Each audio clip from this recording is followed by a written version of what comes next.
अस्सलाम वालेकुम। ENG 101 की फ़ाइनल टर्म प्रिपरेशन के लिए हम लोग इस वीडियो में लेक्चर नंबर 23 से लेकर 45 तक जितने भी आप लोगों के repeated most important short questions हैं उनको डिस्कस करेंगे। ना सिर्फ आपके ये फाइनल टर्म के लिए शॉर्ट क्वेश्चन प्रिपेयर होंगे बल्कि आपके काफ़ी हद तक MCQs भी क्लियर हो जाएंगे इंशाल्लाह। तो ये वीडियो काफ़ी मेहनत से बनाई गई है, लेकिन आप लोग इतने अच्छे हैं कि लाइक और सब्सक्राइब भी नहीं करते चैनल को।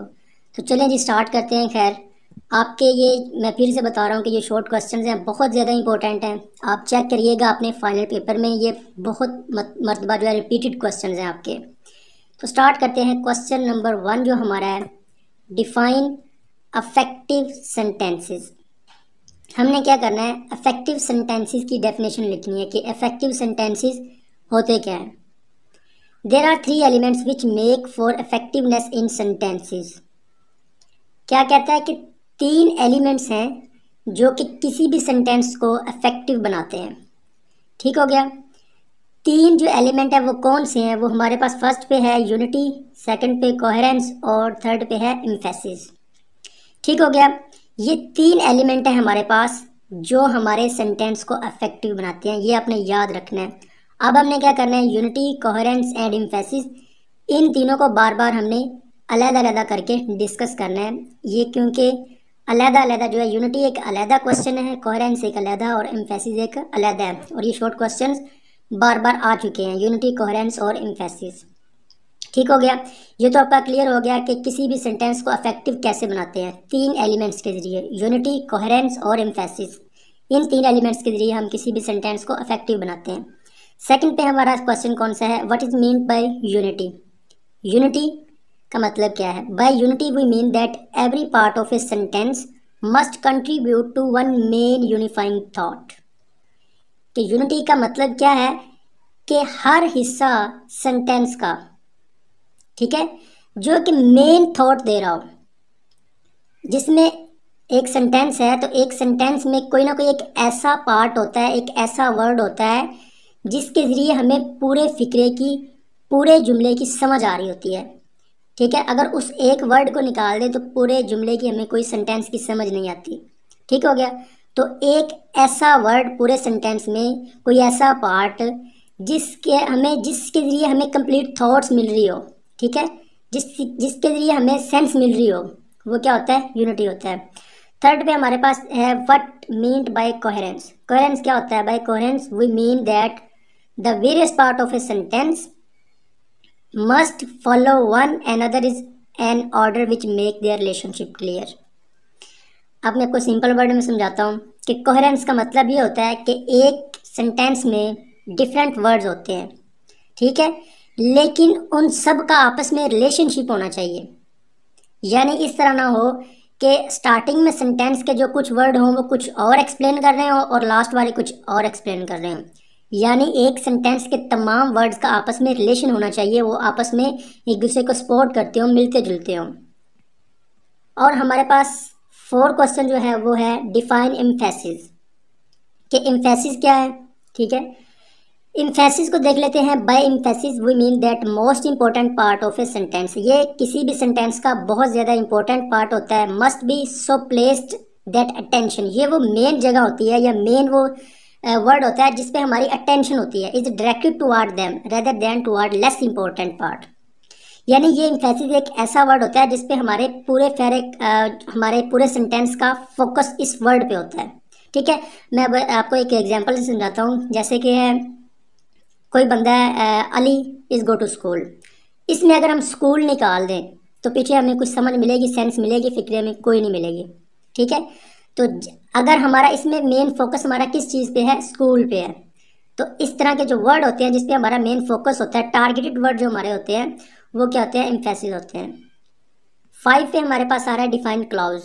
अ clause is a group of word which contain subject and verb. Clause mean जुमला। जुमला क्या होता है, ग्रुप होता है कुछ अल्फाज का जिसमें शामिल होते हैं सब्जेक्ट और वर्ब भी। ठीक है, इसको कहते हैं क्लाउज। जो सब्जेक्ट और वर्ब पे कुछ वर्ड, ऐसे अल्फाजों का ग्रुप जिसमें वर्ड भी हो, वर्ब भी हो और सब्जेक्ट भी हो, वो क्या होता है, जुमला होता है, क्लाउज होता है। 6 पे आ जाते हैं, define independent clause and dependent clause. अब हमें क्या देखना है कि इंडिपेंडेंट जुमले कौन से हैं और डिपेंडेंट जुमले कौन से हैं। A clause is a group of word which contain subject and verb, पहले भी मैंने बता दिया, ये तो क्लाउज हो गया। And also can stand alone, अकेला स्टैंड हो, मतलब सिंपल वर्ड में आपको बताता हूँ कि इंडिपेंडेंट क्लाउज ऐसे होते हैं जो कि अपनी कंप्लीट थॉट्स दे रहे हो, ठीक है। अकेला जुमला जो अपनी कंप्लीट थॉट दे, ठीक है, जिसमें सब्जेक्ट भी हो वर्ब भी हो और कंप्लीट थॉट भी मिले। क्या है? A clause is group of word which contain subject and verb, इसमें सब्जेक्ट भी होना चाहिए वर्ब भी होना चाहिए, और आल्सो कैन स्टैंड अलोन, मतलब वो अकेला अपनी पावर रखता हो, वो क्या होता है? इंडिपेंडेंट क्लाउज होता है। उसके बाद आ जाते हैं dependent clause. A clause is a group of word which contain subject and verb, इसमें सब्जेक्ट और वर्ब तो होता है डिपेंडेंट क्लाउज में, लेकिन क्या होता है? But can not stand alone, लेकिन ये अकेले अपनी पावर नहीं रखते, ठीक हो गया। ये क्या होते हैं? अपनी कंप्लीट अकेले थॉट नहीं दे सकते होते, ये डिपेंडेंट क्लॉज होते हैं। 7 पे हमारे पास है sentence fragment. We said that a sentence is a group of word that must contain a subject and a verb, कि सेंटेंस क्या होता है?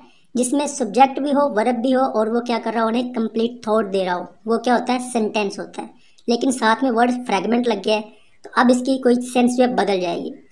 पहले उन्होंने हमें रिवाइज कराया कि सेंटेंस क्या आप बताएंगे, it must also express complete thought, और इसमें सब्जेक्ट भी और वर्ब भी होना चाहिए, तो ये क्या हो गया? सेंटेंस। अब क्या है? सेंटेंस फ्रेगमेंट की आएगी डेफिनेशन। अ सेंटेंस फ्रेगमेंट इधर से स्टार्ट हो रही है, आप देख सकते हैं इधर से। A sentence fragment it have no subject और ए वर्ब। सेंटेंस फ्रेगमेंट क्या होता है? कि वो सब्जेक्ट नहीं रखता या वर्ब नहीं रखता, और बिकॉज या it does not express A complete thought, या फिर वो कंप्लीट थॉट नहीं देता। यानी जुमला क्या होता है? एक सेंटेंस क्या होता है? उसमें क्या होता है? सब्जेक्ट भी होता है वर्ब भी होता है और कंप्लीट थॉट भी देता है। लेकिन सेंटेंस फ्रेगमेंट में क्या होता है? या तो सब्जेक्ट नहीं होता या वर्ब नहीं होता। अगर सब्जेक्ट और वर्ब दोनों अवेलेबल हों, लेकिन फिर क्या होगा? वो कंप्लीट थॉट नहीं दे रहा होगा। इन तीनों चीज़ों में से वो एक चीज़ मिस कर देगा। कौन? Sentence fragment. ठीक हो गया। उसके बाद हमारे पास क्वेश्चन 8 है, define a run on sentences. Run on sentences को हमने देखना है कि रन ऑन सेंटेंसेज क्या होते हैं। A run on sentences is a sentence that is made up of two complete thought that have no clear break between them. Read करने से समझ आ गई है कि रन ऑन सेंटेंसेज जो चलते जा रहे होते हैं, उनके दरमियान ब्रेक नहीं होती, और वो क्या करते हैं? दो कंप्लीट थॉट्स देते हैं। क्वेश्चन नंबर 9 पे हमारे पास है, right the kind of run on sentences. अब रन ऑन सेंटेंसेज की कुछ इकसाम भी हैं। कौन सी हैं? फर्स्ट पे है एफ्यूज सेंटेंसेज, और या फ्यूज इसको भी कह सकते हैं, और सेकंड पे कौन सी है? कॉमा सप्लाई सेंटेंसेज, ये आपने याद रखनी है। उसके बाद है right the definition of fuse sentences. ये फ्यूज सेंटेंसेज क्या होते हैं? टू और मोर सेंटेंस दैट रन टुगेदर, यानी दो या इससे ज़्यादा सेंटेंस जो इकट्ठे रन करते हैं with no marks of punctuation, उनके दरमियान पंचुएशन मार्क्स नहीं होता, यानी कोमा एक्सक्लेमेशन फुल स्टॉप इस तरह की कोई चीज़ नहीं होती, ठीक है। इनको क्या कहते हैं? फ्यूज सेंटेंसेज कहते हैं। उसके बाद क्वेश्चन नंबर 11 पे है, right the kind of correcting fuse sentences. हमने पहले देखा फ्यूज सेंटेंस की डेफिनेशन, तो इसमें क्या होता है? पंचुएशन मार्क्स, कोमा, एक्सक्लेमेशन या फुल स्टॉप इस तरह का कोई चीज़ नहीं होती, ठीक है। तो ये रॉन्ग सेंटेंसेस होते हैं इस तरह के।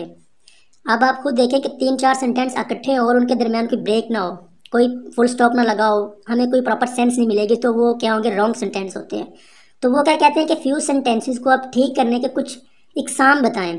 तो there are 3 ways of correcting a fuse sentences. Fuse sentences को करेक्ट करने के 3 तरीके हैं हमारे पास। फर्स्ट पे है divide the fuse sentences into 2 sentences.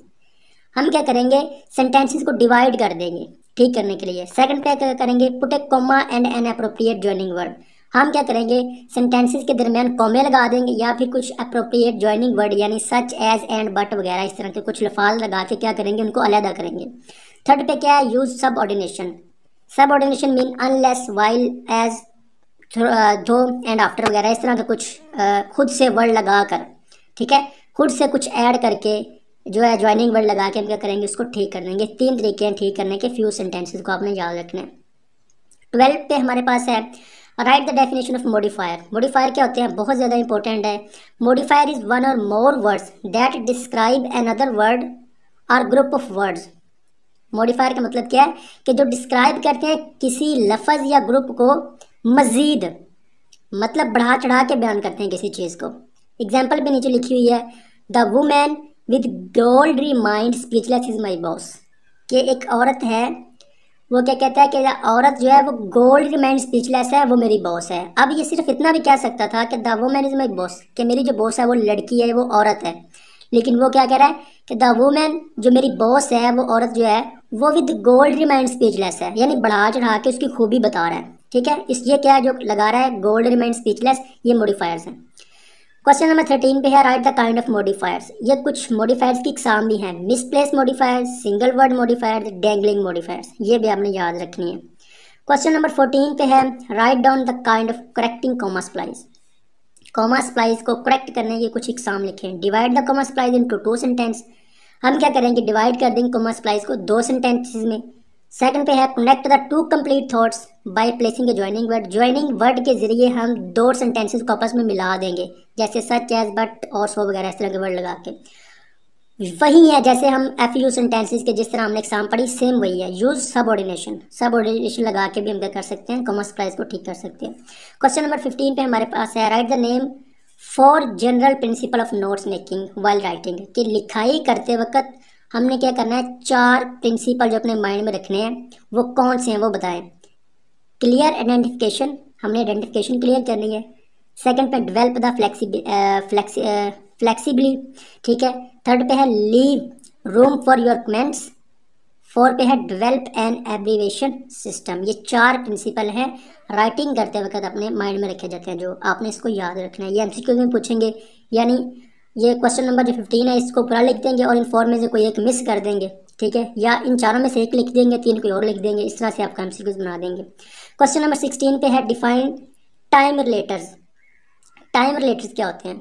Time realtors are word, ये कुछ अल्फाज होते हैं use to show time in sequence, जो कि इस्तेमाल किए जाते हैं टाइम के सीक्वेंस को शो करने के लिए। जैसे फॉर एग्जांपल अर्लियर, अर्लियर हम यूज़ करते हैं ना, कि पहले जो चीज़ें हैं, अर्लियर, प्रीसीडिंग, फॉर्मर, प्रीवियस, पिछले, ऑलरेडी, अर्ली, इस तरह के जो वर्ड यूज़ करते हैं इसको टाइम रिलेटर्स कहते हैं। क्वेश्चन नंबर 17 पे है व्हाट आर द कॉन्ट्रैक्शंस, और इसकी क्या करें, कॉन्ट्रैक्शंस की डेफिनेशन और एक्सप्लेन करें थ्रू एग्जांपल, एग्जांपल के जरिए।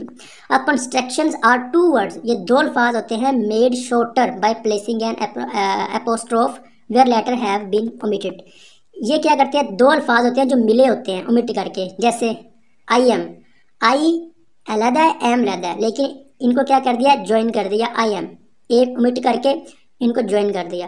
कैन नॉट, ठीक है, इसमें से एक एन जो है वो और ओ ओमिट कर दिया और can not. He's, we have, could have, इस तरह के वर्ड क्या होते हैं, कॉन्ट्रैक्शंस होते हैं, ठीक है, ये इस तरह के वर्ड होते हैं कॉन्ट्रैक्शंस होते हैं। अब क्वेश्चन 18 हमारे पास आ गया, what is mean by brainstorming and clustering. Brainstorming आपको पता होना चाहिए। Brainstorming is a technique use to inspire creative thinking and develop ideas. Brainstorming एक टेक्निक होती है जिसके जरिए हम अपने माइंड में मुख्तलिफ किस्म के आइडियाज़ लेके आते हैं, ठीक है। In composition brainstorming mean to write down ideas freely, यानी ब्रेन स्टॉर्मिंग क्या है, जो अपने माइंड में हम खुद से ख्याल लेके आते हैं और फिर उनको अल्फाज की शक्ल देते हैं। Brain storming help you explore connection between ideas. Clustering is a type of pre-writing that allow a writer to explore many ideas as soon as they occur to them। यानी ब्रेनस्टॉर्मिंग सबसे पहले अपने माइंड में कुछ ख्यालात लेके आना, और क्या है क्लस्टरिंग, उसको अपने अल्फाज की शक्ल में डाल देना। क्वेश्चन नंबर 19 हमारे पास है right what are 5 characteristic of academic essay. Academic essay की 5 खुसूसियात हमने लिखनी है। सबसे पहले हमारे पास आ रहा है general concept to particular and vice versa, ठीक है। सेकंड पे है gather combined description with analysis. Third पे है relate ideas from printed source. Fourth पे है consider various aspect of a problem. ये 4 खुसूसियात हैं एकेडमिक ऐसे की, ऐसे लिखने की।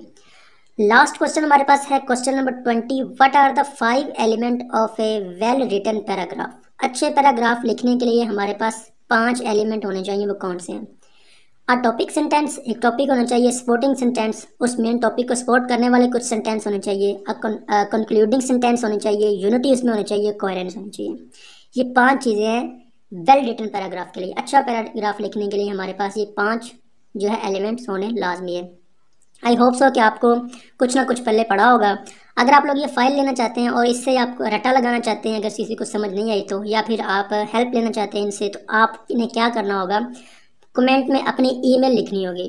ठीक है, तो आप लोगों को पता है कुछ स्टूडेंट्स जो ईमेल करते हैं तो उनको मैं फाइल वगैरह या सब कुछ जो असाइनमेंट जो भी सोल्यूशन होते हैं मैं सेंड कर देता हूँ। ठीक है, तो आप लोग भी कर सकते हैं अपने कमेंट में मुझे ईमेल, तो इंशाल्लाह ये फ़ाइल आपको मैं ज़रूर प्रोवाइड कर दूँगा। अल्लाह हाफिज़।